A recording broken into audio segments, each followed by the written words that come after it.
आता पुढील अध्याय आहे अध्याय 25वा. उमा माहेश्वर पूर वृत्तांत. ओम नमो नर्मदाय. श्री मार्कंडेय उवाच. अथान्यत कथयिष्यामि तीर्थानां तीर्थमुत्तमं सर्व पापहरं दिव्यं स्वर्ग सोपान सन्निभम. मुनिश्रेष्ठ श्री मार्कंडेय वदले, आता सर्व पापहारी स्वर्ग सोपान तुल्य सर्व तीर्थांमध्ये उत्तम अन्य दिव्य तीर्थांबद्दल सांगतो. हे राजा, माहेश्वरपुरीत 1.25 तीर्थ रौद्र व वारुण तीर्थाच्या कोसभर अंतरात आहेत. या अंतरातील भागास शिवक्षेत्र म्हणतात. या क्षेत्रात जो देहत्याग करतो तो शिवलोकात आनंदाने निवास करतो.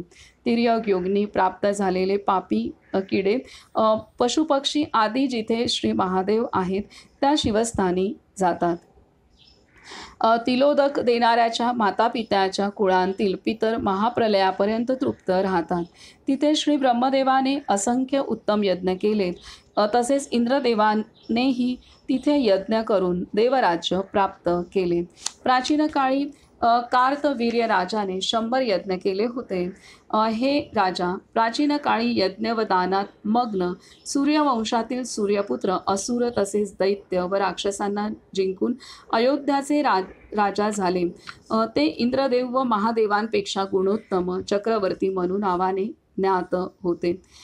त्या उत्तम अयोध्या नगरीत मृत्यू, रोग व वृद्धावस्थेचा प्रवेश नव्हता. शुभ 7 चौकांसहित 50 सुवर्ण महलांनी ती नगरी सुशोभित होती. त्या नगरीत शेकडो खळगे, विहिरी, तलाव व मोठमोठ्या विहिरी होत्या. प्रेक्षणीय रूपवान पुरुषांनी युक्त तसेच वेणू व वीणा याशिवाय अन्य वाद्यांच्या निनादाने अयोध्या नगरी भरलेली होती. कुबेराची अलकापुरी व इंद्रदेवाची अमरावती यासारखी अयोध्या नगरी विराजत होती. तिथे 1.5 लाख वर्ष सर्व प्रजा जीवित होती. तिथे सूर्यवंशी सालंकायन राजर्षी परमधार्मिक होते, ज्यांनी अनेक प्रकारचे हजारो यज्ञ करून पृथ्वी दग्ध केली होती. जिथे सालंकायन राजर्षीने यज्ञ केला नाही असा देश, तीर्थ, राज्य व आश्रम राहिला नाही. सस्यशालिनी पृथ्वी धनधान्याने संपन्न होती. स्वतः गायी इच्छित वेळी दूध देणाऱ्या होत्या व वृक्ष रेशमी वस्त्र देणारे होते. यज्ञ, वेद, विवाह आदी मंगल कर्मांनी पृथ्वी नित्य शोभित होती. या प्रकारे खूप काळ लोटल्यावर प्राचीन काळी त्या देशात 12 वर्ष अनावृष्टी झाली. सर्व देशवासी मनुष्य पशु मरू लागले. गवत, लतावेली व चतुर्विध भूतग्राम नष्ट झाला. त्यावेळी देव, दैत्य व मनुष्यामध्ये हाहाकार माजला. हे भरतवंशोत्पन्न राजा सालंकायन राजर्षी चिंता करू लागले. जन्मापासून आतापर्यंत काही पाप झाल्याचे माहीत नाही. संसार सागरात तारणाऱ्या हरिदेवाचे आम्ही पूजन करतो.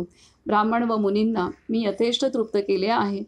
त्यानंतर बृहस्पती समान बुद्धिमान ब्रह्मवादी वशिष्ठ महर्षींना साष्टांग नमस्कार करून राजाने विचारले, हे ब्राह्मण, ही 12 वर्ष अनावृष्टी का झाली? ब्राह्मण व देवांचा मी काही अपराध केला नाही. हे कृपावंत, मला असे वाटते की आपण हे कारण जाणता. वशिष्ठ महर्षी बदले, हे महाबाहू राजा, अनावृष्टीचे कारण तुम्ही ऐका. प्राचीन काळी वार्षिक यज्ञात वृद्ध मुनींनी सांगितले की सभेत त्यांचे वचन ऐकून उपाय करावा. तोपर्यंत अत्री मुनी, पुलस्त्य, पुलह, क्रतू, भृगु, मरीची, कश्यप, विभांडक, जमदग्नी, मांडव्य, यम, विष्णू, अंगिरा, बृहस्पती, दक्ष, शातातप, पराशर, शुक्र, गौतम, व्यास, कात्यायन, विश्वामित्र, शांडिल्य, कक्ष, कात्यायनी, हारित, शंख, लिखित, याज्ञवल्क्य, गालव, आत्रेय, शौनक, गर्ग, जन्हू, उद्दालक, कौशिक, भार्गव, अगस्त्य, दुर्वासा, चवन हे व अन्य अनेक ऋषी सूर्यासमान तेजाचे धर्मोपदेश करणारे वेदशास्त्राचे अनुयायी अनावृष्टी जाणून निश्चयपूर्वक अयोध्येला गेले. हे महाभाग, परमधार्मिक राजा आलेल्या मुनींना पाहून स्वर्गातल्या जणू दुसरा देवराज इंद्राप्रमाणे उठले. यथायोग्य अर्घ्य व पाद्यपूजन करून राजाने न्यायपूर्वक आसनावर बसलेल्या त्या मुनींना अनावृष्टीचे कारण विचारले.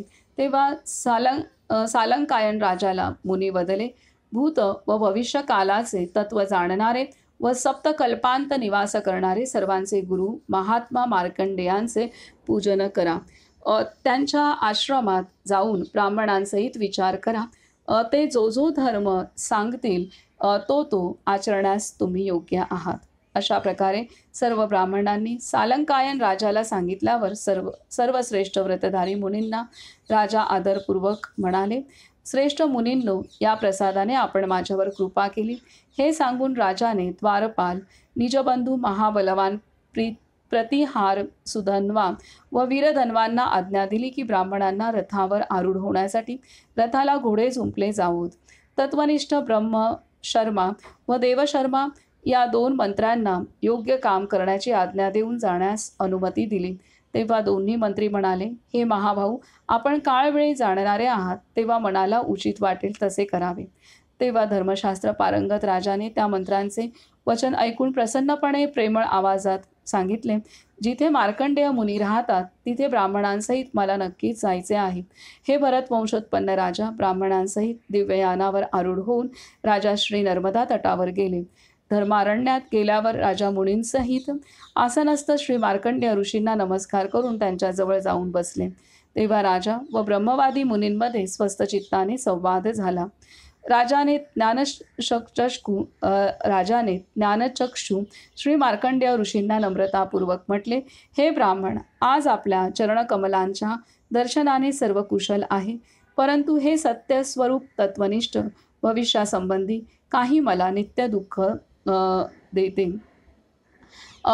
श्री मार्कंडेय बदले, प्रजेच्या अपमार्गाने व देव ब्राह्मणांच्या हिंसेने शिवाय वर्णाश्रम धर्माचा लोप झाल्यामुळे होणारा अधर्म धर्मास बाधा आणतो. ज्या देशात श्री शंभू महादेव पूजिले जात नाहीत व रुद्र भाग दिला जात नाही, त्या देशात अनावृष्टी, दुष्काळ व मृत्यू निश्चित असतो. राज्यातील प्रजा नष्ट होते व राजा अल्पायू होतो.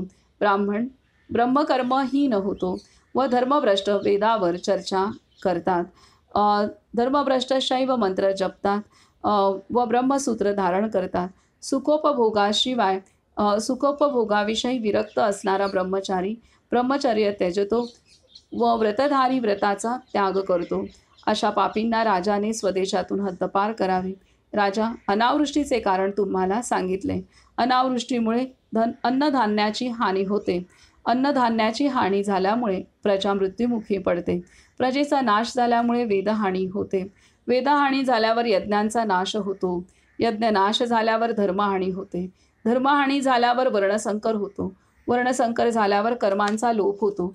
कर्मांचा लोप झाल्यावर नरकात पतन होते. हल्ली गंगासागर संगमात 7 चांडाळ खाली डोके वर पाय करून धान्याचा धूर त्वरित पितात. यामुळे सर्व देवता, सिद्ध, गंधर्व व किन्नर थरथर कापू लागले. हे राजा, देवांसहित इंद्रदेवाचे आसन अस्थिर झाले. हे राजा, तपस्येचा हा प्रभाव पाहिला आणि देव व दैत्यांनी वंदित नैमिषारण्यात सर्व 108 धर्मभ्रष्ट तपस्वी धर्मतत्पर होऊन ब्रह्मकर्मात स्थित होते. अधर्म करणाऱ्या पुरुषांच्या पापामुळे राजा दूषित होतो. ज्यांचा यज्ञ होऊ नये त्यांच्या यज्ञस्थानी नित्य अनावृष्टी होते. ज्यांचा यज्ञ होऊ नये त्यांच्या यज्ञस्थानी नित्य अनावृष्टी होते. देवाधिदेव श्री महादेवाचे पूजन न केल्यामुळे स्वर्ग, मोक्ष व पूर्णतया भोगप्राप्ती होत नाही. श्री ब्रह्मदेव, श्री विष्णू, देवराज इंद्रादी सर्व देव श्री महादेवाचे पूजन करतात, तर पापी मनुष्य व पापी राजाच्या बाबतीत काय सांगावे. हे राजा, जो श्री महादेवाचे पूजन करत नाही त्या पापी स्वर्ग, मोक्ष व पूर्णतया भोगप्राप्ती होत नसल्यामुळे ब्राह्मणांसहित तुम्ही कल्याणाचा विचार करावा. श्री नर्मदाच्या तटावर तुम्ही रुद्रयज्ञ करा व त्या चांडाळांचे शिर या यज्ञात टाकून विधीपूर्वक पूजन करा. त्यामुळे शांती प्राप्त होईल. पावसाळ्यात पाऊस पडेल व पुन्हा सृष्टी निर्माण होईल व पापदोष नष्ट होऊन तुम्हास पुन्हा राज्य व स्वर्ग प्राप्त होईल. हे अनघ राजा, जे मी पाहिले ते तुम्हाला सांगितले. हे भरतवंशोत्पन्न राजा, परमधार्मिक राजाने श्री मार्कंडेय ऋषींचे वचन ऐकून इतर ऋषींसहित श्रेष्ठ श्री मार्कंडेय ऋषींना नमस्कार करून सांगितले, आपण प्रसन्नपूर्वक हे सांगितल्यामुळे माझ्यावर कृपाच झाली.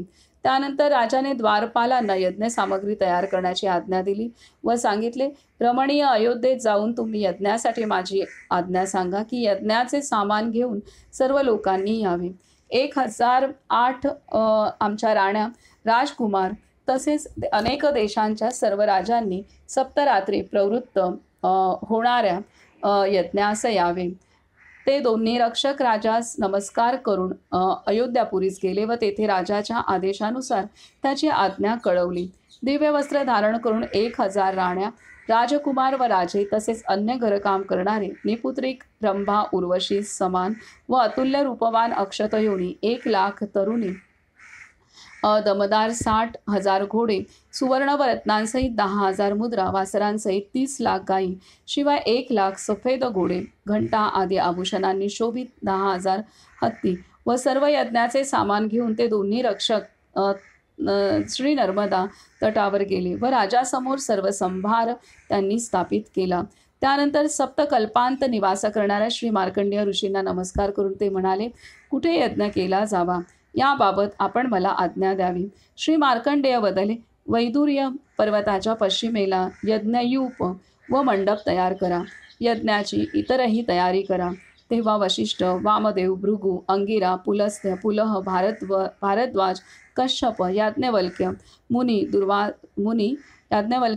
दुर्वासा, विभांडक, पर्वत, विश्वामित्र, नारद, शौनक, गर्ग, संवर्त, पराशर, आपस्तंभ, शुक्राचार्य, व्यास, कात्यायन, गौतम, हारित, शंख, लिखित, ऋष्यशृंग, सोमप व 88,000 वालकिल्य मुनींना यज्ञाकरता निवडून सर्व देवांना नमस्कार करून योग्य यज्ञ पर्वत शोभित झाला.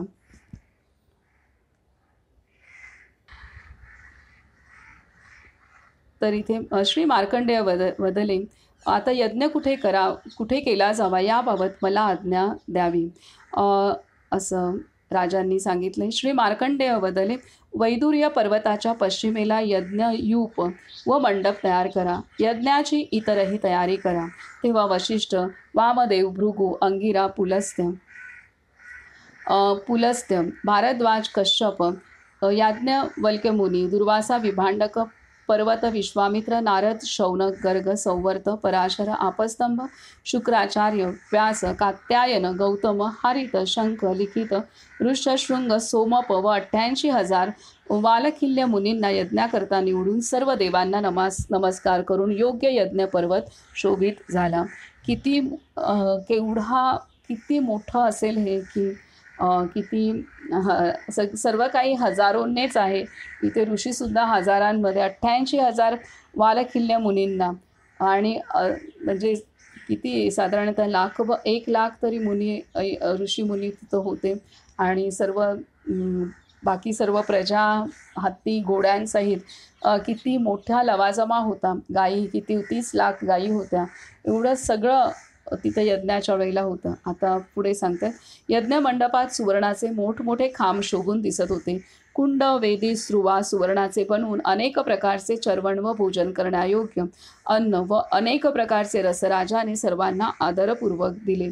नदी, समुद्र, पर्वत, तीर्थराज म्हणजेच प्रयाग, लोकपाल, असुर,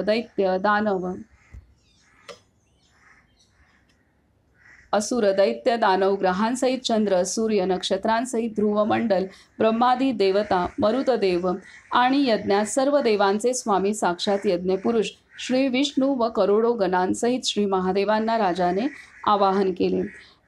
त्यानंतर वेद पारंगत ब्राह्मणांनी आवाहन केलेले करोडो सूर्यासमान प्रभा असलेले अग्निदेव धूररहित प्रज्वलित झाले. वेदघोषाने आकाश, पृथ्वी निनादत होती. मग राजाने वशिष्ठ ऋषींना सांगितले, धान्याचा धूर सेवन करणाऱ्या त्या नैमिषारण्यात राहणाऱ्या 7 चांडाळांना बोलवावे. वशिष्ठ ऋषी राजाला म्हणाले, हे पार्थिव, तुम्ही जे करावयास सांगतात ती आमच्यावर कृपा आहे. त्यानंतर कुशाग्राने राजाने त्या चांडाळ धर्मभ्रष्टांचे शिर त्या अग्नीत टाकले. मांससहित प्रेतरूपी हा मानुष होम पाहून जलहीन श्री नर्मदा निजस्थान सोडून स्वर्गात निघून गेली. होम समाप्तीनंतर सर्व स्नानार्थ श्री नर्मदा तटावर गेले. तिथे श्रेष्ठ व्रतधारी ऋषी शुष्क श्री नर्मदा पाहून अति आश्चर्यचकित झाले. पापकर्मी व शक्तिमान राजा ब्राह्मणांवर क्रोधित होऊन दुर्वासा ऋषींना म्हणाला, पर्जन्यवृष्टी व्हावी या इच्छेने निरर्थक यज्ञ केला, ज्यामुळे पाऊस तर पडलाच नाही, मात्र पूर्वीचे जल नष्ट झाले. राजाचा विचार ऐकून दुर्वासा ऋषी राजा स्वधर्मतत्व जाणणाऱ्या सर्व ऋषींना वदले. सर्वांना निःसंशय जलप्रिय आहे. तप होम व वेदमंत्र ब्राह्मणांना वश आहे.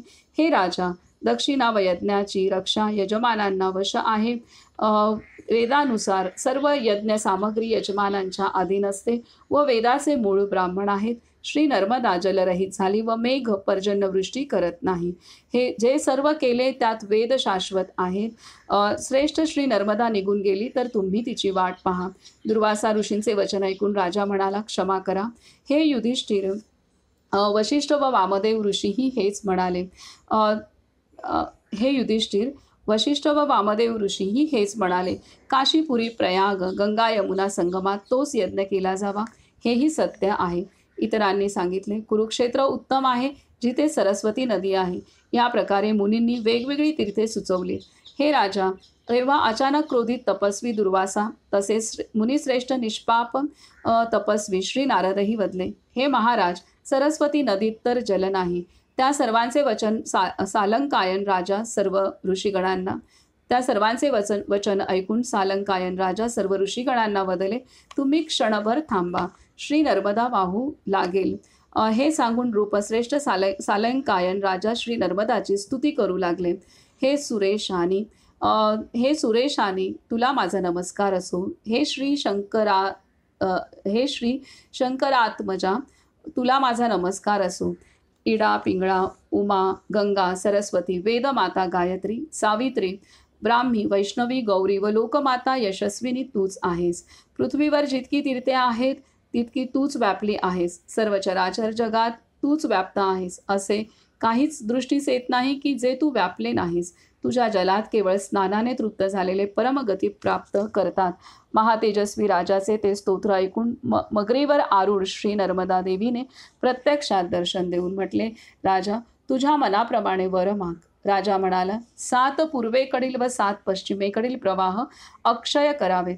हे सप्त कल्पांत राहणारी देवी, मी हाच वर मागतो. श्री नर्मदा वदली, हे नृपश्रेष्ठ, हे सत्य आहे की मी तुला हा वर दिला. हे सांगून सर्वश्रेष्ठ नदी श्री नर्मदा पुन्हा जलपूर्ण झाली. तिचा विस्तृत प्रवाह व्यवस्थित वाहू लागला. सालंकायन राजाचे ते कर्म पाहून सत्य धर्मपरायण सर्व मुनी स्तुती करू लागले. सर्व लोक स्नान डुबकी जलसेवन व पितरांना तर्पण करू लागले. दक्षिणारूपात सर्व काही प्राप्त झालेल्या ब्राह्मणांनी यज्ञ समाप्त केला. ज्याला ज्याची इच्छा होती ते त्याने यथेष्ट प्राप्त केले. वस्त्राभूषणाचे दान व सुंदर यानांनी सालंकायन राजाने सर्व ऋत्विजांचे पूजन केले. श्री ब्रह्मदेव, श्री विष्णू व श्री महादेवाचे एकाच वेळी पूजन केले.